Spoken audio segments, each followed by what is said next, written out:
Bonjour à tous et à toutes, je suis très heureuse de vous retrouver. Aujourd'hui je reviens vers vous parce que j'ai une canalisation très importante à partager avec vous. Un message d'union, un message important. J'ai acheté une petite pomponnette, comme ça, malgré le vent, vous devriez bien m'entendre, j'espère. Aujourd'hui c'est la pleine lune du 10 septembre, le 10 du 9 2022, 10, 9, 6. J'ai plein de choses à partager avec vous. Je ne pense pas qu'elles tiendront en une seule vidéo. Enfin, c'est certain. J'en ferai donc minimum 2, je crois, surtout toutes les informations qui m'ont été données.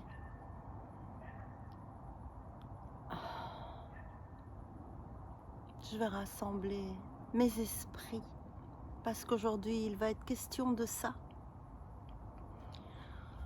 Le grand esprit.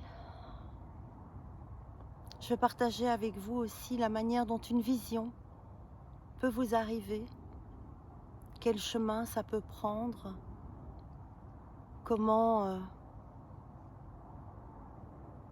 avoir des confirmations si vous doutez.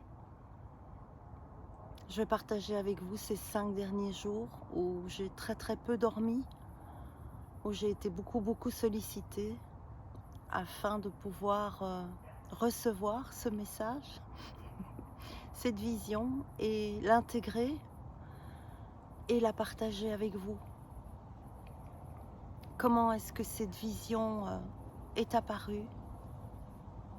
J'étais pas du tout chez moi, j'étais en ville, dans un bureau, et j'étais sur le balcon, et les voitures passaient sur la route, et le feu est passé au rouge, et j'étais depuis plusieurs jours déjà dans une vibration particulière, très intense, fatigante, très plombante, vraiment, j'étais ouais, plombée.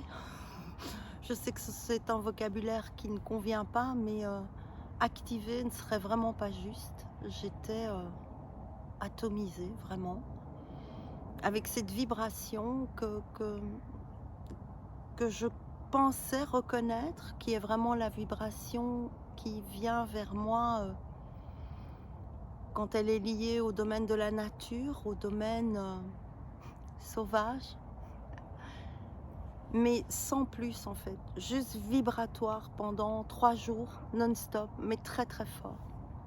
Ensuite j'étais sur le balcon de ce bureau et de plus en plus je suis dans le focus toujours, et quand je suis sur ce balcon, même si je suis en ville, eh bien je mets mon focus est attiré vers des choses sans que je ne cherche à voir ces choses. Et je vais essayer de faire ça dans l'ordre pour rester clair. J'ai tout d'abord vu, avant ça, comme indice, dans cette vibration que je pensais ne pas vraiment reconnaître. J'étais dans mon dressing, je faisais un peu de rangement et j'avais une vieille boîte tapée au-dessus d'une armoire. Et je me dis, tiens, qu'est-ce qu'il y a dans cette boîte? Et au moment où je la prends, comme elle est très haute, elle bascule et ça me tombe dessus. Alors ça, je vous raconterai un jour l'histoire. C'est une veste Hopi que j'ai achetée quand je suis allée en Arizona, de manière un tout petit marché.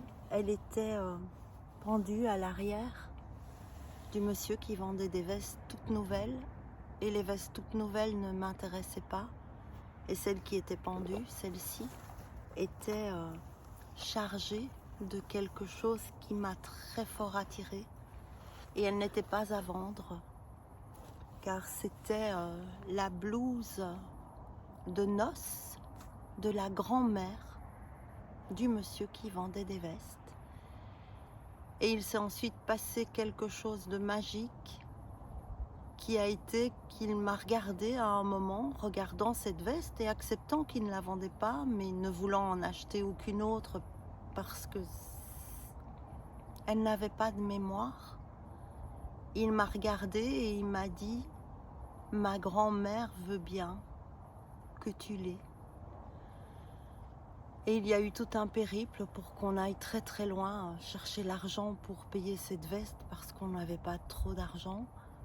On a fait, je pense, 200 km en voiture pour aller à un endroit où on pouvait retirer de l'argent. On est revenu, le marché était fermé, c'était déjà fin de journée quand on y est allé.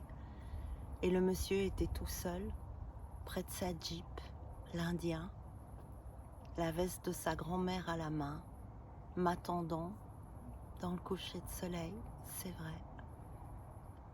Et il s'est mis à pleuvoir au moment où il me l'a donné, et un double arc-en-ciel extraordinaire est venu se poser complètement sur le Grand Canyon. Et c'était un moment magique, magique. Et cette veste tombe, je ne savais même pas qu'elle était là, pliée. Cette veste tombe, mais elle me tombe genre comme ça, quoi. Et je fais « Ah, vibration indienne, ok ». Je suis dans ce bureau, sur le balcon, et mon focus est attiré par une plaque de voiture sur laquelle il est écrit USA. Et je fais « Oh, les États-Unis », mais je printe pas du tout encore. Mais je sens quelque chose de fort. Les États-Unis, USA. Et je regarde machinalement l'engin qui est derrière cette voiture, qui est une pelleteuse. Et sur le bras de la grue est écrit en grand « Manitou ». Et ça, Manitou, moi, ça me fait tout de suite penser à la chanson par le grand Manitou, il y a des Indiens partout. Si l'on montre son nez, on va se faire scalper. » Donc je prends bien le message. USA, Manitou, sur quelque chose qui sert à creuser.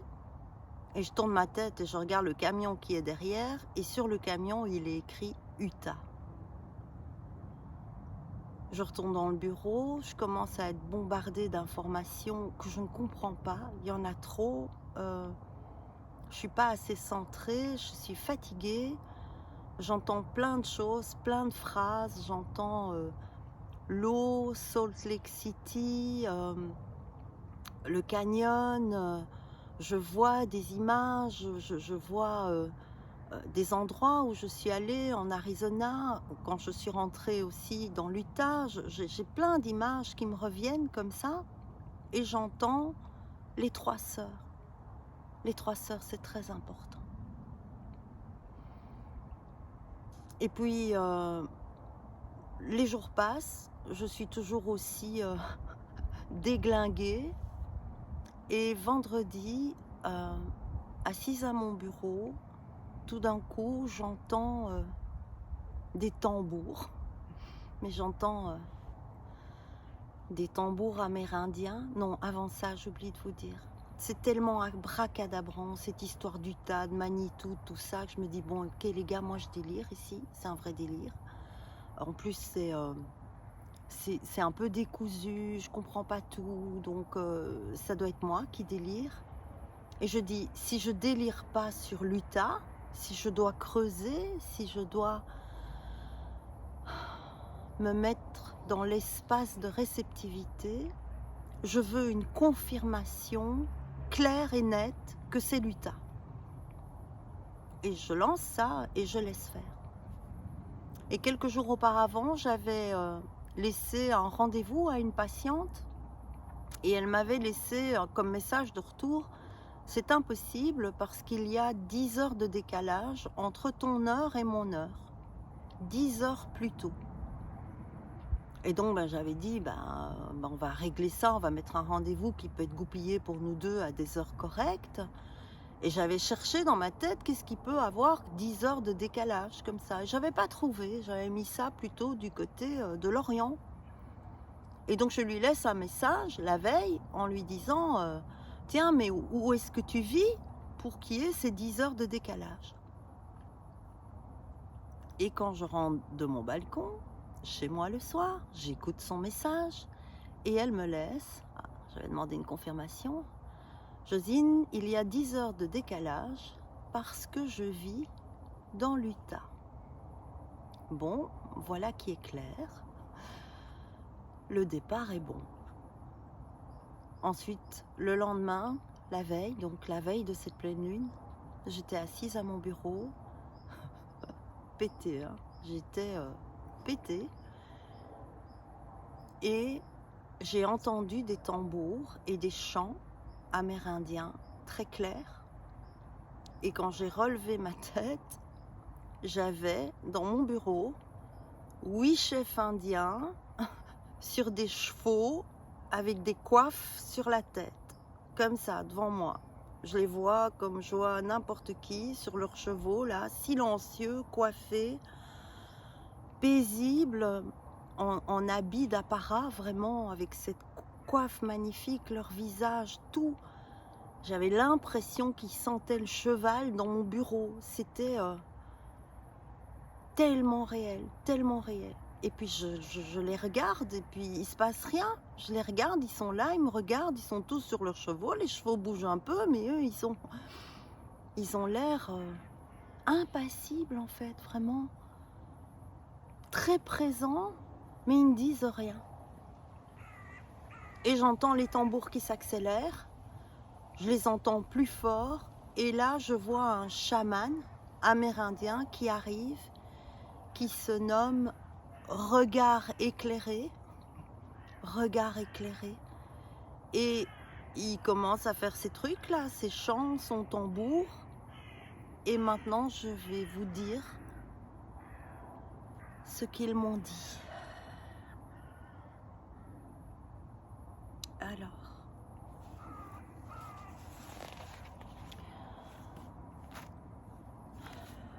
il fait presque noir. J'espère que je vais savoir lire mes feuilles.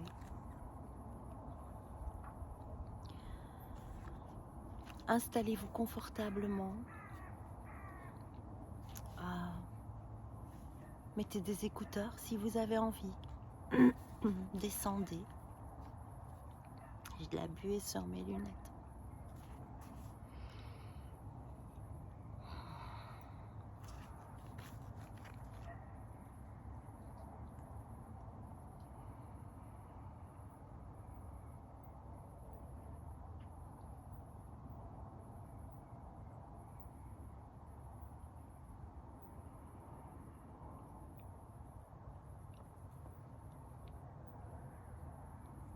Voici ce qu'ils m'ont dit.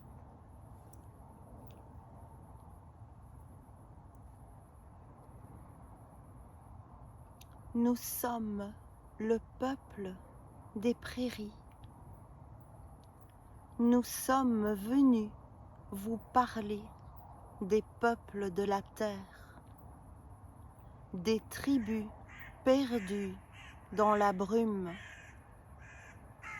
Nous faisons partie de la terre et la terre fait partie de nous. Nos cœurs sont des fleurs d'été ouvertes. Les animaux sont nos frères. Les arbres, notre mémoire. Les rochers, notre passé. Tout appartient à la même famille. Les hommes, la nature, les animaux, l'eau, les roches.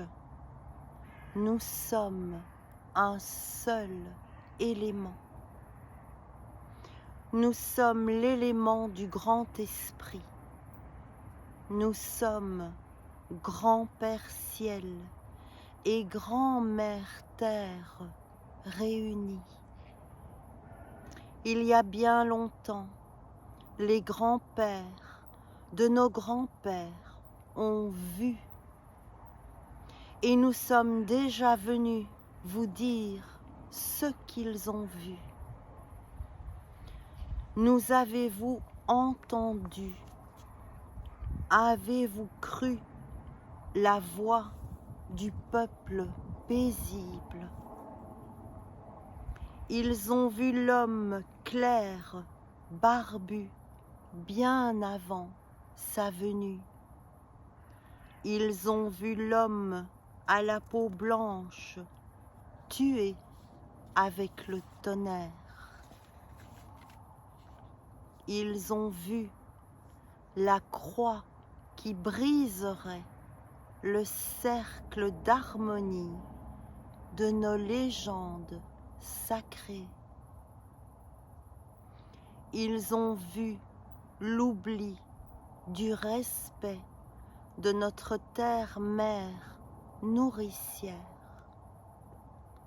Ils ont vu les cendres tombant d'une gourde, détruisant tout, faisant bouillir l'eau et la rendant impure.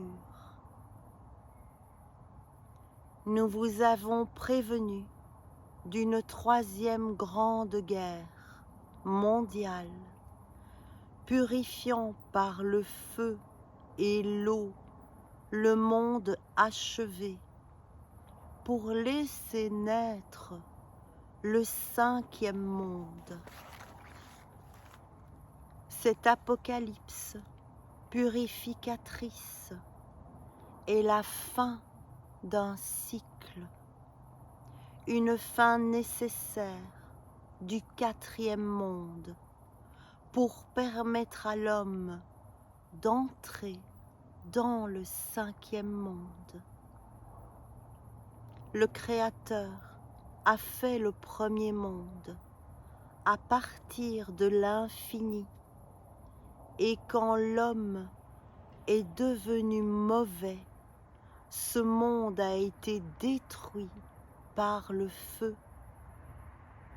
Les hommes épargnés ont été guidés vers le deuxième monde, qui a été détruit par la glace.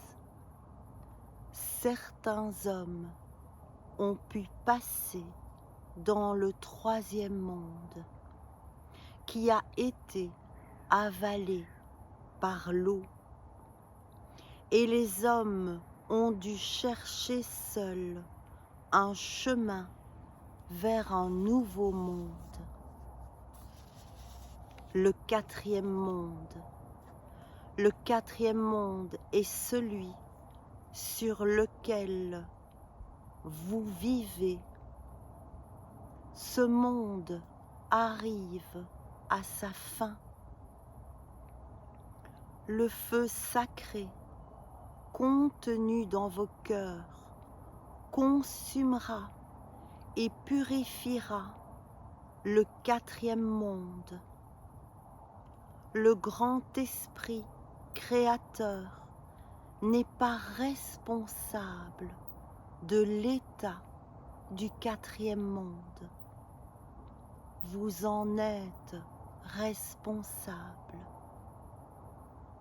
Les êtres unis à Grand-Père Ciel et Grand-Mère Terre vivront la paix du cœur tranquille. Les anciens ont vu le cheval de fer écraser l'homme rouge. Ils ont vu les fils de métal se tendre dans le ciel. Ils ont vu les fils de nuages de l'araignée mécanique tisser de sa toile le ciel. Nous sommes le peuple des prairies.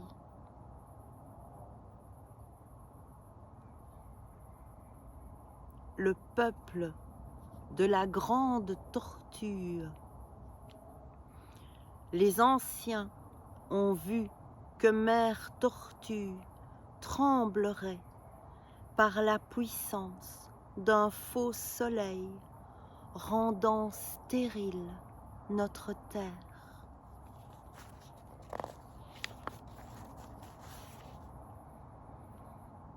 Nous avons vu l'homme blanc traverser le ciel pour dérober des morceaux de mer lune. Nous avons vu l'homme pâle construire des maisons dans le ciel.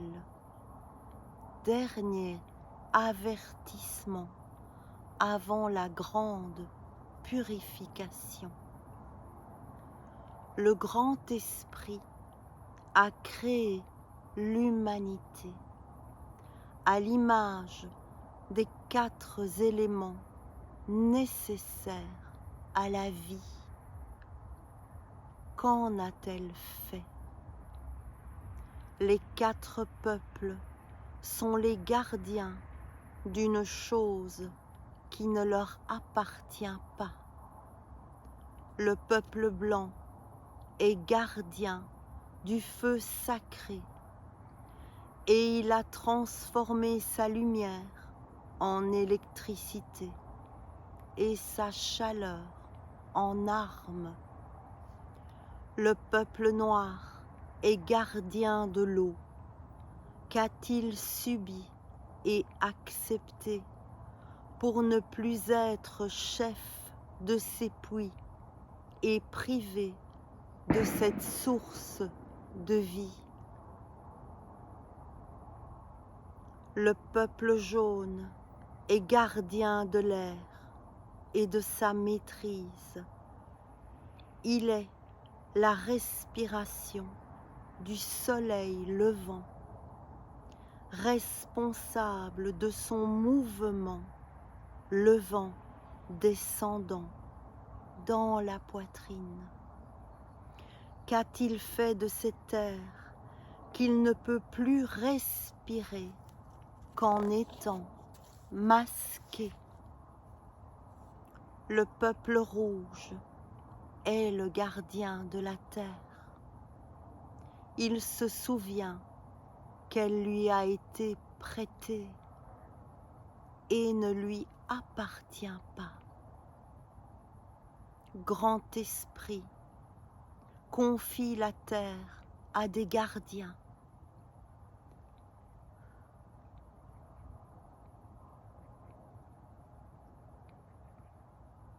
C'est un cadeau précieux dont nous profitons et dont nos enfants et petits-enfants profiteront si les 4 peuples se souviennent enfin.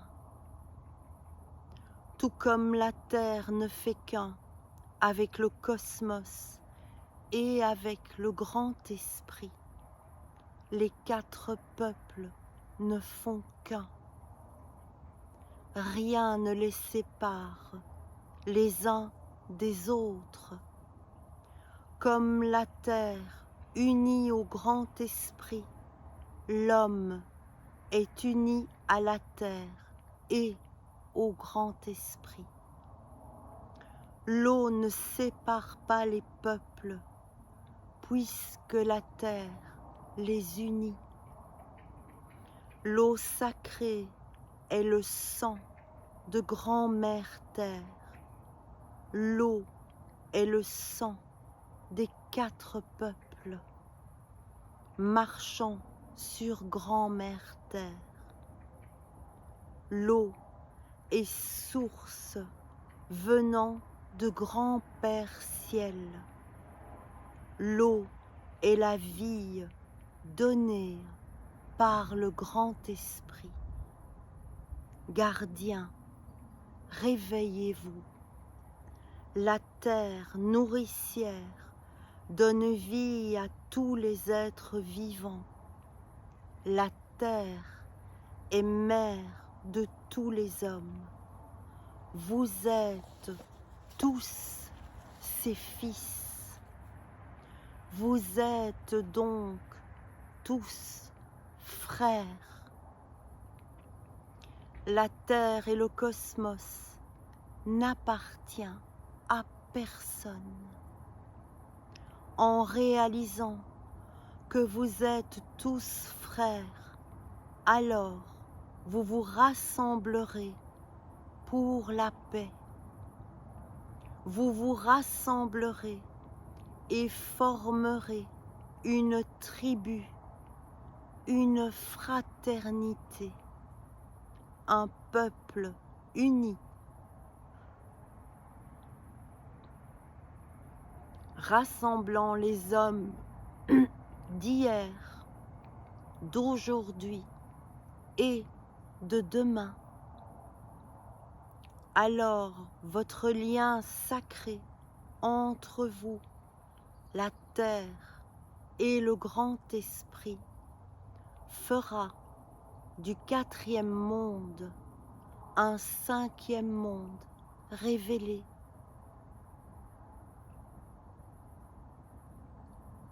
Le monde d'une seule tribu, le monde d'un seul peuple marchant sur la terre qui lui est prêtée.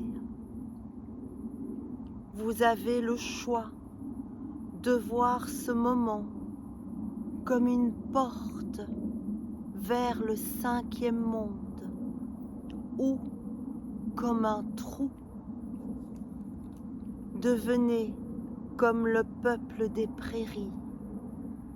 Devenez des guerriers au cœur tranquille.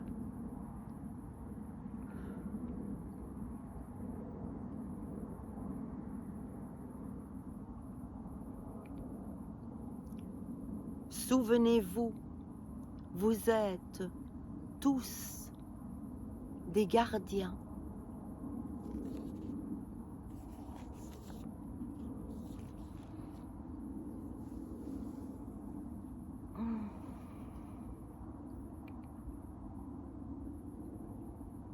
Et la nuit est tombée.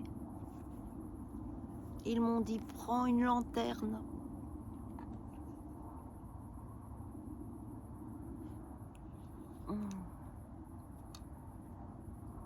Nous sommes en mois de septembre, le 9, dans le choix. Et cette pleine lune, ce 10, ce commencement vers une porte que nous pouvons tous franchir, une porte de vie. Et il y a des chauves-souris qui volent autour de moi. Et le message amérindien de chauve-souris, c'est la renaissance. Une porte de renaissance nous est offerte. Nous, gardiens de la terre, gardiens de la vie, gardiens de tout. Au nom du grand esprit.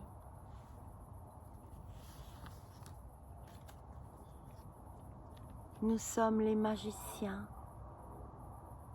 ayant tous nos outils, dans cette pleine lune du 10, le 1, le commencement de notre magie incarnée, vers un nouveau départ, un chemin sur lequel nous pouvons marcher confiants, en écoutant notre intuition, en étant guidés par la lumière de notre cœur, la lumière du grand esprit.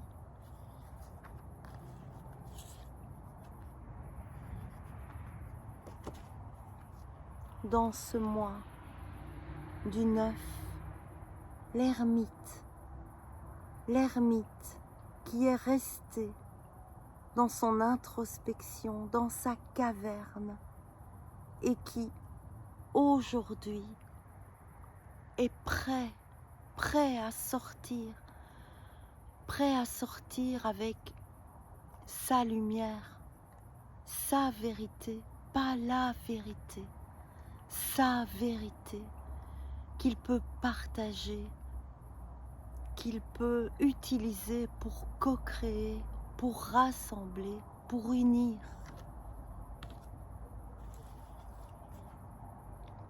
Pour faire le choix 2022, le 6, le choix. Quel va être votre choix? Allez-vous franchir la porte et exprimer votre mission de gardien, votre vérité reliée au grand esprit dans cette pleine lune? Cette pleine lune, ce 10, hier le portail était le 9 du 9 2022,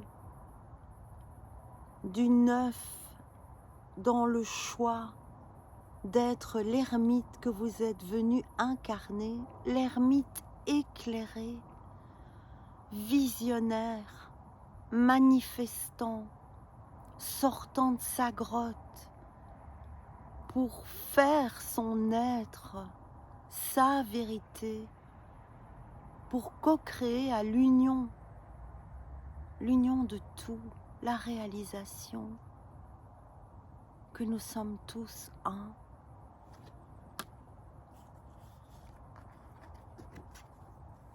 Cette pleine lune du 10, la roue tourne, la roue tourne.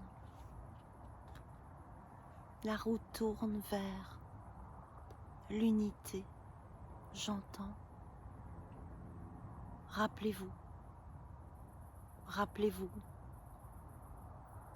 que vous êtes gardien d'une chose qui n'est pas à vous.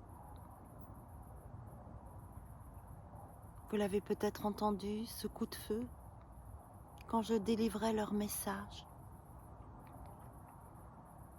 Aujourd'hui, j'ai beaucoup pleuré parce que l'endroit merveilleux où je vous ai lu un baiser sur l'âme, où tous ces canards cancanent, a été canardé pendant près de 2h30 ce matin. Cette porte qui nous est offerte en poisson, cette pleine lune, dans l'ouverture à une autre forme de sensibilité, de perception, d'écoute, d'union, m'a vraiment dévastée. J'ai beaucoup pleuré. Tous les canards tournaient partout, perdus. Ça m'a fait penser à Avatar. Des hommes détruisaient leurs maisons, aux aboiements des chiens, au son des cors de chasse. Et je sentais leurs blessures.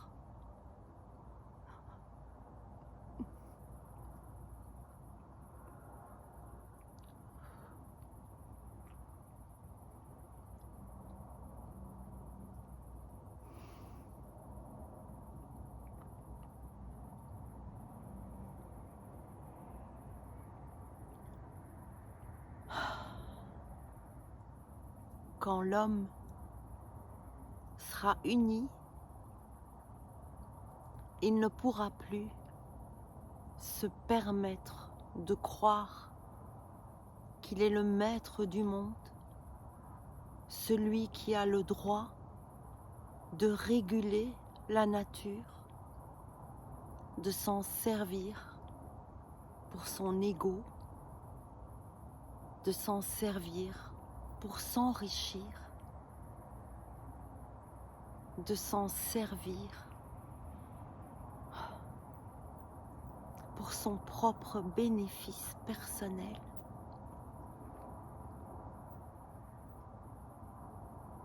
Et la chauve-souris repasse. Profitez de cette renaissance. Ne vous posez pas de questions. Vous avez été préparés. Nous sommes tous préparés. Nous sommes tous prêts à notre échelle,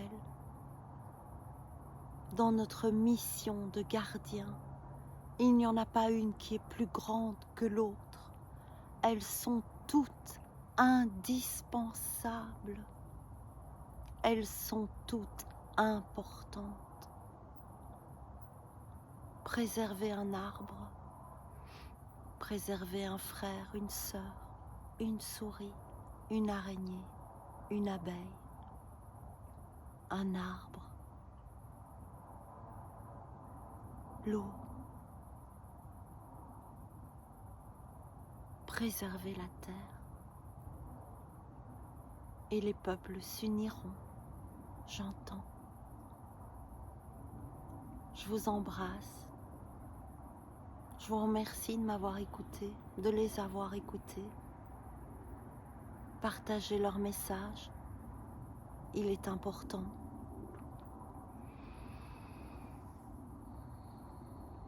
Je vous expliquerai le reste une autre fois. Je vous embrasse. Belle lumière à chacun de vous. Les ermites peuvent sortir de leur caverne pour éclairer le monde, chacun avec leur petite lumière, plein de petites lumières, éclairant le monde, la terre, les hommes. Au revoir.